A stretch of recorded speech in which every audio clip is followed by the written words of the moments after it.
Hello and welcome to a chaotic development / life video blog for neurospicy people and late night goblins alike.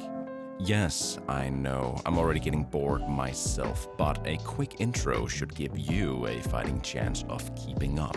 My name is Casper, I'm an artist and game developer, and this video will serve as a sort of intro / summary of what I've been working on lately and what's to come. Everything is edited in chronological order, and I jump a lot between widely different topics as they come. I'll spare you these details for the next videos. So, a while ago I sculpted this charming yellow guy with a perfectly respectable nose.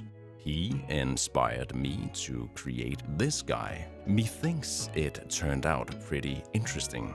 I like the tiny constipated baby face like a pimple ready to pop, golden piercings like the red punk that he is, and a liking not far from a classic Japanese yokai. Now to my ongoing obsession. If you've somehow missed my 10 out of 10 video on what chess is, I recommend that you watch it, but a quick TLDR. I designed a chess-like, if you want, called chess. Inspired by H.R. Geiger, I sculpted and 3D printed a couple of wonky prototypes, and as it turned out, it's surprisingly fun to play, with quite a bit of strategic depth, at least according to my mom and a couple of kind neckbeards on the internet. An occult, aggressively chaotic take on chess. It was so fun, in fact, that I and my good friend Michael joined forces once more to embark on a journey of turning chess into a fully fledged online PC game. However, before we get to that, Christmas is upon us, and to follow tradition of giving my brother weird homemade shit instead of buying scented candles like a normal person, I've decided to create a fully functional electronic safe crafted from cardboard and trash, with some kind of puzzle element to it, which we will retrofit afterwards. Starting with the main component first, the locking mechanism. I've modeled a simple sliding deadbolt, 3D printing this in standard PLA. Turned out nicely. Now for actually powering the beast. I thought about making my life easy by using gears, but instead landed on a pulley system using a small motor and wire. This became a full-blown descent into madness. Do I regret? No. Could I have saved myself from a borderline psychosis by using neatly fitting 3D printed gears instead? Maybe. Hot gluing my sanity back together, it's time to get the wiring ready for the small electric motors that need to wind up the thread for the pulley system.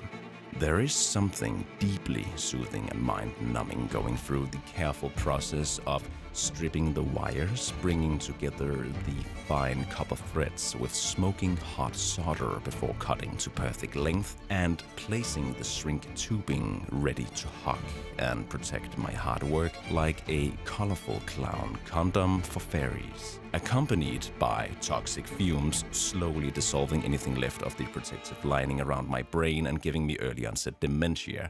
My father always said something about only soldering in well-ventilated areas. I'm not sure what he meant by that. And voila, bone up the teeth. It's alive. Or at least it works. I've created a horrific, monstrous amalgamation of hot glue, string, and motors. Does it look like an agonizing pile of Furby innards? Maybe the words over-engineered spaghetti comes to mind. Well, what have you done today? Socialized with people, been a productive member of society? Good, amazing, even. Either way, the electronics work. It will need some buttons, and then to hide the horrors at the back with sharp pieces of glass, cardboard, and a healthy amount of hot glue, just like God intended. To finish, a thick layer of questionable smelling Chinese ink and some lovely golden borders to really tune in the feeling of it being actual trash made by an 8-year-old. Now Christmas is over, my brother loved the safe and the occult trinkets that occupied the inside.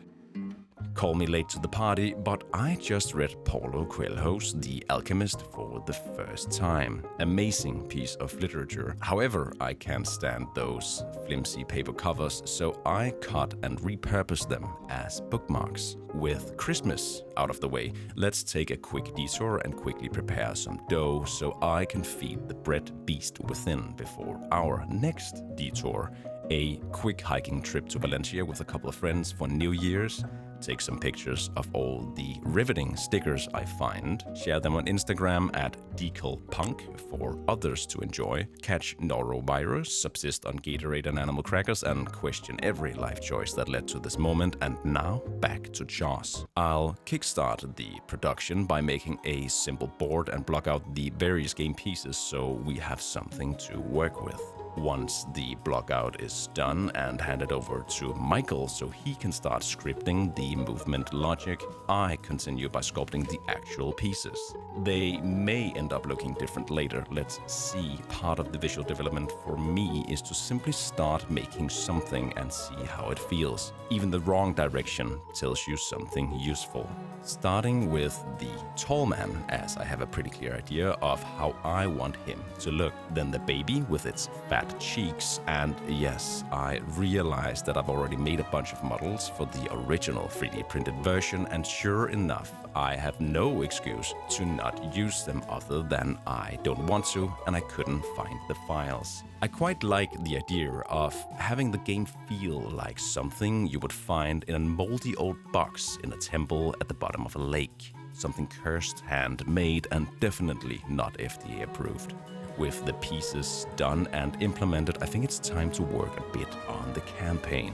Campaign, you think? Yes, I know, we really are stretching the outer limits of what can be done with a bootleg chess mutation. I had this idea of turning what is usually a turn-based multiplayer experience into a linear single-player adventure where you strategically fight your way through challenges, getting a bit of story, doing some fun puzzles, and most importantly, learning the unique moveset of each of your pieces. Naturally, for all the hardcore Joss MLGs out there who's in it for the grind, thou are welcome to skip the campaign and jump straight into the online kill box. I don't believe in forcing the player, and I am not your dad. I want to look into how to best portray you as a player and your opponent, but the video is getting quite long, and my soul desires a shot of sunlight, maybe a bit of yoga to fend off the Quasimodo hump forming from sitting like an angry gnome all week. If you enjoyed this descent into chaos and want to know what happens next, subscribe for more questionable projects and solid